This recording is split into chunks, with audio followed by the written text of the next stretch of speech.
It's DeHuff. It's another episode of DeHuff Uncensored. Thank you guys so much for joining the podcast. I really appreciate it. Hope you're having a great day. Don't forget to hit that subscribe button wherever you're listening.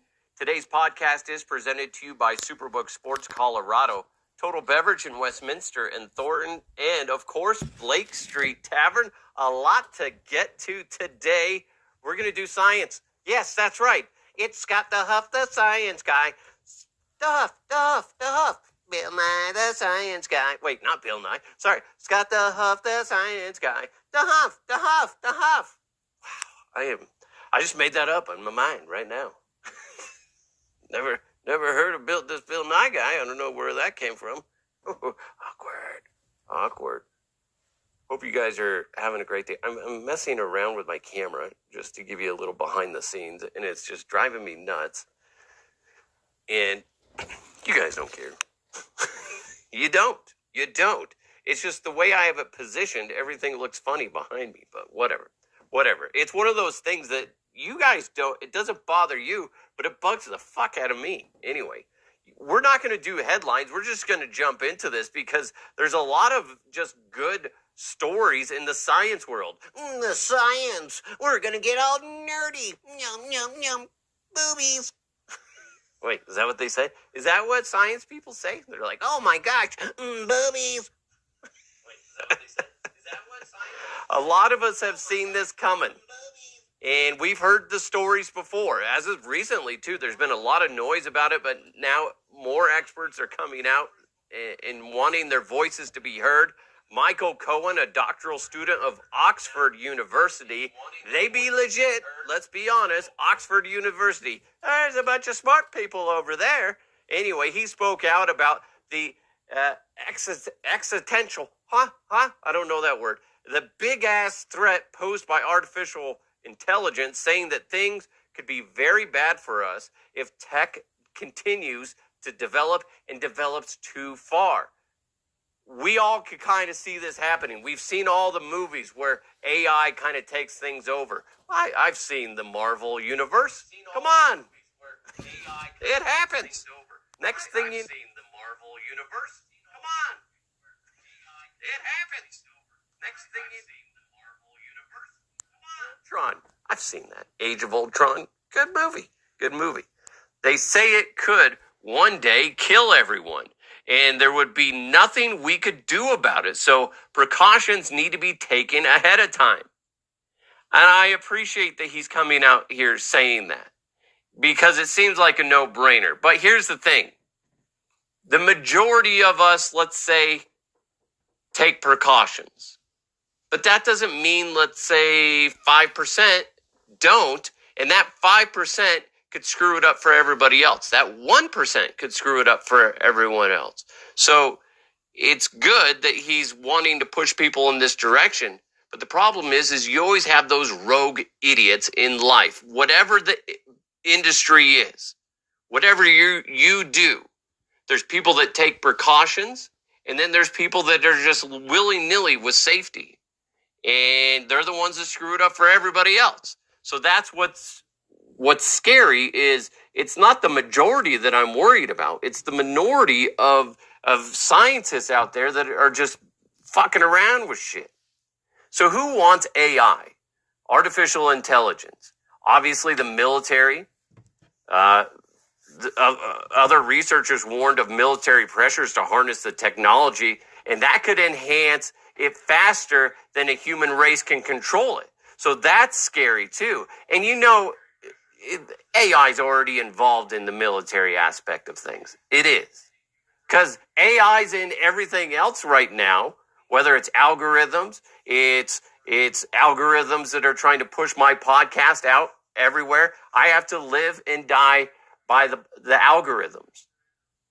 By the way, speaking of that, I just wrote something out. My wife and I were kind of going through just how to do podcasting. And she's like, you should do a seminar about how to do podcasting and for the people that are up and coming. If you are interested in that, let me know. Because I'm rolling around the idea. And I'm thinking, would there be enough people interested? DeHuffUncensored@gmail.com. You can say, I'm in.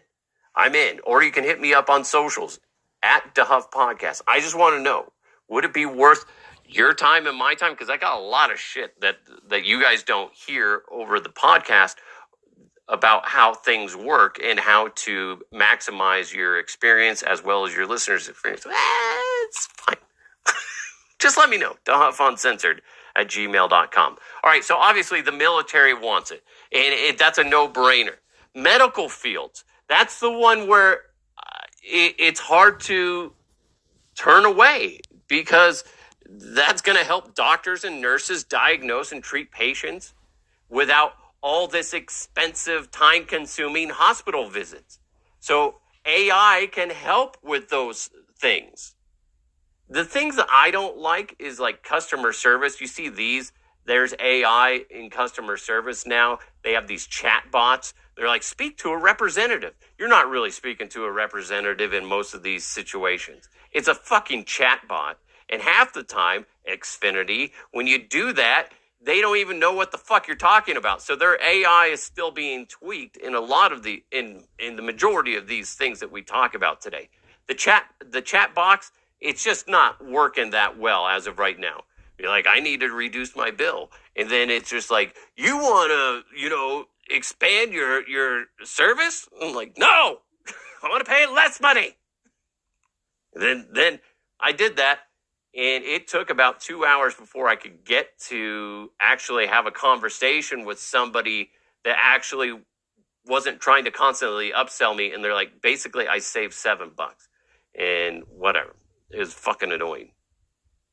Manufacturers clearly need AI because there's a lot of things. Companies are now using robotic process automation, which is called RPA for short. That can be programmed to interact with a system in the same way human intelligence would. RPA takes a repetitive task, like, there's so many cross-checking invoices with purchase orders or ordering products when stock levels hit a certain limit. That allows other workers to focus on value-added work versus repetition. I like that aspect of it. It's essentially dealing with inventory and making sure, because imagine like a simple thing as a grocery store, restaurant, or just any sort of retail store. Imagine if you didn't really have to do inventory that much. I'm sure there's still a certain level of it that you would have to do, but based on this, I mean, it seems like it would just be like almost automatic, and that would be very nice. It'd be one less thing for you as a manager to worry about. That being said, at the beginning stages of this, you could become lazy, and we'll get into that here in a second, and not have a full grasp of what's being ordered, and you could screw yourself, or the AI could screw you. They don't give a shit. So really, ultimately, what AI is going to help you make better decisions, and it's going to have unbiased decisions. If somebody is an employee and you look at the raw numbers and raw data on an individual, AI could just be like, there's no reason to have this person on. He's fired. Or why are we carrying this? Data says this product isn't selling enough. We need to get rid of it and replace it with something else that's actually going to generate income for the company. And it would just do that. So it would make sense in that aspect. There's going to be less errors because obviously human errors, the more we work, the more fatigued we get mentally, physically, and then we're more susceptible to making mistakes. Whereas AI is going to work for you 24/7, 365. It doesn't bitch and complain about time and all that. I'm exhausted. I've been working so much, blah, blah, blah, blah. It's not going to worry about that. It ain't a bitch. That's the thing. AI ain't no bitch, but it will fuck you over like a bitch because there's a lot of risks involved. They have lack of creativity. So the jobs where you need to be creative and thinking outside the box, you might get something unique at first or seemingly unique, like let's say in marketing, when you use AI. But is it going to continue to think outside the box, quote unquote? Probably not. And that's where the human element is necessary. Think about scientifically if you're researching something. Sometimes you just got to think outside the box. Sometimes you got to go against the grain of what people say is right because this is what we've been taught all our lives. And maybe there's an anomaly, and that's where, you as a human would think that way. And maybe that's how you as a human could beat out AI and where human interaction is actually better. Cutting jobs, obviously, the more AI is involved, the less it's going to be necessary for humans to be involved. It's such a weird concept to think about. We've talked about it before. I know Chipotle, I think it was in California. We talked about this before. They have a chip maker that's a robot called Chippy because somebody's super creative. Although, what else are you going to call it? Robot of death? No, you're not. He's making chips. Hey, is a robot of death here? Death Strike? Is he's on chips today, right? Yeah. Our workforce. Now, as far as AI goes, obviously there's a little bit of AI involved in the chip maker, but you also have it in your computer systems and stuff like that. And that's where it's going to dominate for the most part as of right now. But it is eventually going to start affecting jobs, and people are going to lose jobs because, like, why do I need somebody to do inventory when I have this guy? And since I don't need you to do inventory anymore because you were really good at it, but I got this AI that does it for me, and really you don't really do too much else, so I can probably just let you go. So that's what's going to eventually happen. And we're also going to become lazier as we, more than we already are, but as a whole. Not you. You're not lazy. Talking about that other guy. That guy. Fuck him. He is shit. Shit. Complete garbage, he is. Yes. But we're going to get lazier and lazier, kind of like I was saying in regards to if you're doing inventory, relying on AI to do it for you, there's room for, you're just going to just assume that it's getting done, whether it's getting done properly or not. There could be a glitch in a system, and since you're so lazy and not used to doing it, because AI has been doing it for you, you could screw yourself over. And that would be a horrible thing in business. You're going to have no emotional connections with customers, especially the more AI gets involved. Like I was saying with Xfinity, they have that chat bot, and it is so bad that it ruins the customer experience. When you have somebody that you actually talk to, there's this company I use to get my prescriptions for my kids and stuff like that, and they will call you. And I was telling the doctor that. I was like, it was really nice. I was like, they kind of fucked up on something, but they called me, and they actually, when they chat with me, whether it's through like a text or when they call me, it's an actual person. And I like that. And that goes a long way. But most companies don't want to do that because that costs. So more and more companies are going to do the AI route because ultimately it saves money. They don't care about the workforce as a whole. They care about their workforce. That's it. Not the United States, not Colorado, not the globe, not all that. They care about their business, which honestly, that's fine. I get. But more and more companies are going to start thinking that way and go, listen, I know the customer service people would love to have more of that one-on-one connection with somebody, but ultimately, financially, it doesn't make sense for me to have somebody on staff to be essentially a representative and calling and talking to people constantly when I can just have AI do it. I have this one initial fee that I have to pay for, and maybe maintenance and whatever, ultimately it's a lot cheaper. That's just the way companies are going to go. So it's really kind of scary because we all see this, it's going down this path. We know it's going down this path. It's not a matter of if we go down this path and then AI fucks us over and really just kind of just makes it so we can't really do anything on our own and we're just helpless little kittens. It's a matter of when this is going to happen. Because I don't see scientists and engineers and all that stuff, I don't see them slowing down this process. And we'll get into that more in the next story right after this, because it's going to blow your mind. This new thing that happened in the science world is fucking phenomenal. The final drive for the championship is here, and there's no better place to wager on the football title tilt than Superbook Sports. Superbook features the best menu of prop bets in the business.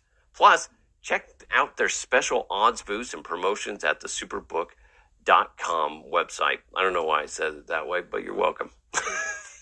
With over 3 decades of odds-making experience in Las Vegas, there's no better place to wager than Superbook Sports. Win some money as one lucky team wins the championship. Download the Superbook Sports Colorado app right now. Visit Superbook.com for terms and conditions. If you have a gambling problem, call 1-800-522-4700. I think we need to continue with science. The Huff, the science guy. I'm stupid. This blew my mind when I actually watched the video of this, and I couldn't believe what I saw. And it's at the beginning stages, but there's a lot of people you can blame for this. 1, sea cucumbers. Fuck you, sea cucumbers. And fuck you, James Cameron and Terminator 2. Okay? This is all your fault. Engineers have built a Terminator-style robot which can liquefy itself and revert to a solid just like a sea cucumber, also known as the T-100 or T-1000, whatever it was. That one where he turns liquid. It's the same fucking thing. I watched the video. They basically made like this little tiny robot looking thing. It looks kind of identical to a Lego man, which is kind of funny. I watched it. The process was slow, but it did it. And it, like I said, it's at the beginning stages. Dr. Pan, an engineer at the Chinese University of Hong Kong, said, giving robots the ability to switch between liquid and solid states endows them with more functionality. It's really freaking creepy when you think about it. I'll go through this, and then obviously we'll go through the cons of this. Phase transitional machine. By embedding magnetic particles in gallium, a metal with a very low melting point of 85.58 degrees Fahrenheit. That's what they did. So it's phase transitional machine. Okay. Gallium is that silver looking metal that if you put it in the palm of your hand, it liquefies fairly quickly. Like I said, the melting point of 85 degrees Fahrenheit, which is pretty freaking low. The magnetic particles allow the robot to heat up and liquefy as it moves through electromagnetic fields, as well as helping it to move. The team used a magnetic field to test the robot, making it jump over moats, climb walls, and even split in half to move other objects around before clumping back together. That shit's real. That's fucking bizarre and impressive. It's really neat. Now, they're thinking that this could help eventually in medicine, where you could ingest a pill and this phase transitional machine, this PTM, would actually take the pill and move it to a specific spot that it needs to go to disperse its medication. for more of a beneficial release. That there's a lot of benefits to this. But I can't help but think about Terminator. It's just so creepy. And obviously, if this stuff gets in the wrong hands, people are going to abuse it. If you have a robot, which they just did, they just made this, actual little robot that can liquefy itself and then clump itself back together, and then God knows what it'll do now. All I can think about is Terminator. Arnold Schwarzenegger, where are you, man? We need you to fight this T-1000 or whatever it's called. I'll be back. Well, where's the machine? Where's the machine? Your clothes, give them to me now. Hasta la vista, baby. Maybe if they program the robot with Arnold Schwarzenegger or whatever voices, that would be great. And then you got this little liquefied machine thing going in your body, and then it finds a cancerous cell, and then it eliminates it. Then it says, you can hear it echoing from your stomach, and it's like, you have been terminated. Oh, he got it, guys. Then he comes out and he's like, come with me if you want to live. I joke about it. It is cool. There's a lot of potential with this, but it is pretty fucking scary. It is. But man, that's just so cool looking. When you watch the video, it's cool, but it's also a little bit underwhelming because it looks like a Lego toy, but it's cool. I can't help but appreciate it. But man, if that thing starts going in my body and it's just like, your clothes, give them to me now. Be like, you're already inside me. I don't know why you need my clothes. I'll be back. Like, no, you will not be back. I'm going to your back. Oh, you're going to my back. Okay, I get it. While you're back there, shave me.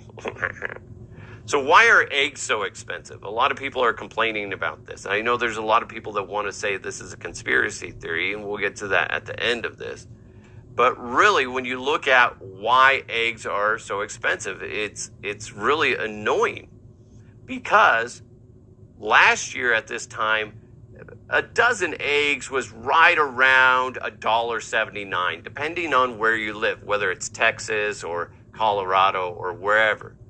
Now eggs are costing right around $4.25. That being said, that's for a dozen. I've seen it a little higher. I want to say I've seen it at $6 at some grocery stores. So it depends where you go, which is annoying. So why are egg prices up? Well, when you ask the experts, quote unquote, animal feed prices are up. There's numerous reasons for that.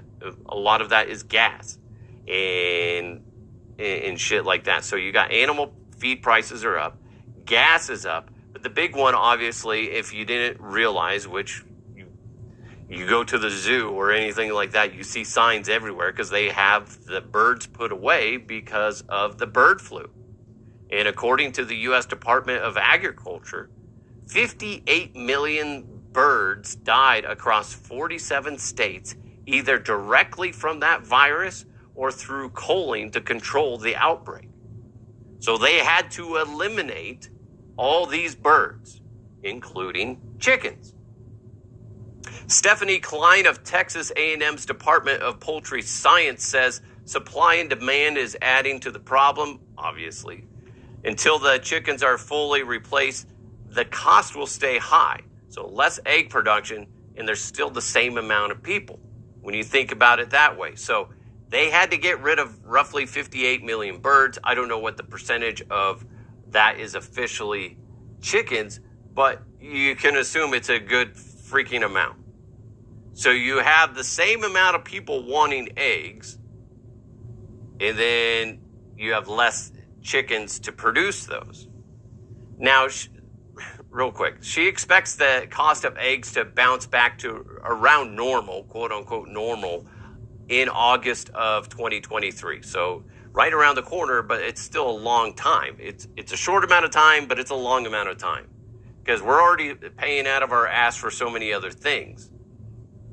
And here's the other thing when it comes to chickens. So obviously they're trying to replenish the chickens to produce eggs. After they emerge from their shells, a chicken, it takes right around 20 weeks until they can start laying eggs of their own, and about 40 weeks before they reach their peak production levels. So it's a good amount of time. So that's frustrating. I get that aspect of it. Do you think that there's price gouging when it comes to this? I do. You're telling me that here's the thing. Like, I went into a King Soopers and they put up signs that say only 2 egg cartons per customer. And I'm like, okay, just do that. Why do they have to do that? Why do they have to increase the cost? I just don't understand that. By not that much. And here's kind of what I lean back on is Big Oil saw record profits back in 2022. The 2022 profits are almost 50% higher than the previous record in 2011. How fucking annoying is that? And why aren't more people upset with this? Because I'm sure a lot of people are. But when you think about it, in 2020, they had record, failure when it came to Big Oil because nobody was fucking driving their cars because of the pandemic. And it's just like, shit, guys, we need to make up our money. Okay, how do we do that? Jack up the gas. Let's do that.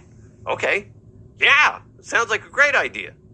Is that not, am I the only one seeing that? Because it's fucking annoying. I'm sure there's some other miscellaneous things in there that I'm missing. But when you look at it straight on the paper, oh shoot, they had record losses in 2020. I mean, record losses. You look at the graph and it's dipped down horribly because nobody was driving their cars for the most part. And then they just jack up the cost of everything, and then it's like they're making up their money. Do you not, like, you lost, like, I had $20 in my pocket. I lost that $20. And I'm like, shit, I need to get that money back.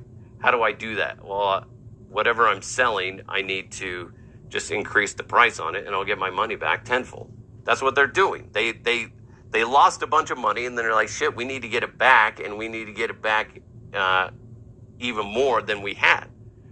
That's all they're doing, and it's fucking frustrating. Now, when it comes to the eggs thing, it's probably a little bit more complex than that, obviously due to the flu. I'm really curious because nobody's really diving into the official reason why. I mean, they are and they aren't of why the egg prices are up.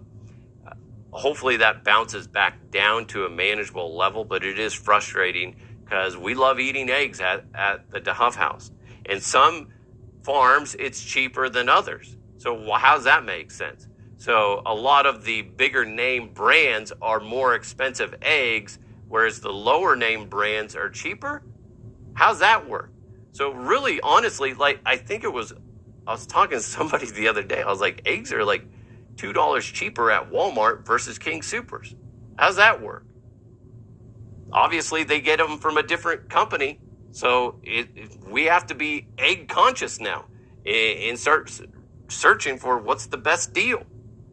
If there's more opportunities, yeah, go check it out. Let me know if you find another place because it's fucking annoying. It's frustrating. And there's a lot of shit going on. And what are we supposed to do? We just have to sit there and hold our dicks in our hand and just hope for the best. And that's really what we're doing with all this shit.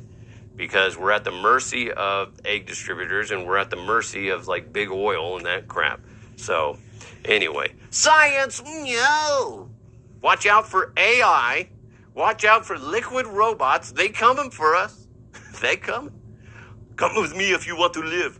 I'm just scared. Okay, Arnold? There's a liquid robot and egg prices are through the roof. Okay? Give me your clothes. Now. You're like, what? Huh? Arnold, I'm telling you about my fear of liquid robots and egg prices, and you just want to take my clothes. Classic Arnold. You son of a bitch. Anyway.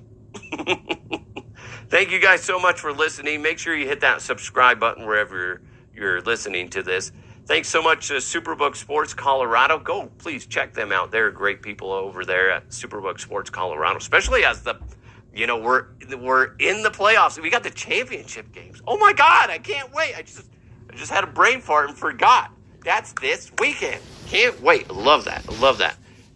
Blake Street Tavern, go check them out. They have amazing food, amazing atmosphere. 23rd and Blake in downtown Denver. And of course, Total Beverage in Westminster and Thornton as you're getting ready for the championship games and the title games, the big games. You got to go check out Total Beverage in Westminster and Thornton because they will hook you up. I got to go over there. I want another martini. And my wife and I are thinking that we're just going to start making them at home. I love olives. I'm a dirty martini boy. I like it dirty. I do. That's right. Shaken, stirred, doesn't matter. At the end of the day, I just banged your mother. Was that a poem? Because it's beautiful. If it is, Connery, I love you. Well, I don't love your mother, but I love banging her. Okay, I don't know how to feel about that. Anyway, it's the Huff Uncensored. Thank you guys so much. Let's keep moving forward. I'm stupid. I'm sorry. Hope you have a great day. Hopefully you smiled a little bit in this episode. If you want to send some feedback on this episode, please let me know. DeHuffUncensored@gmail.com. It's the Huff Uncensored. Let's keep moving forward. I'll talk to you next time.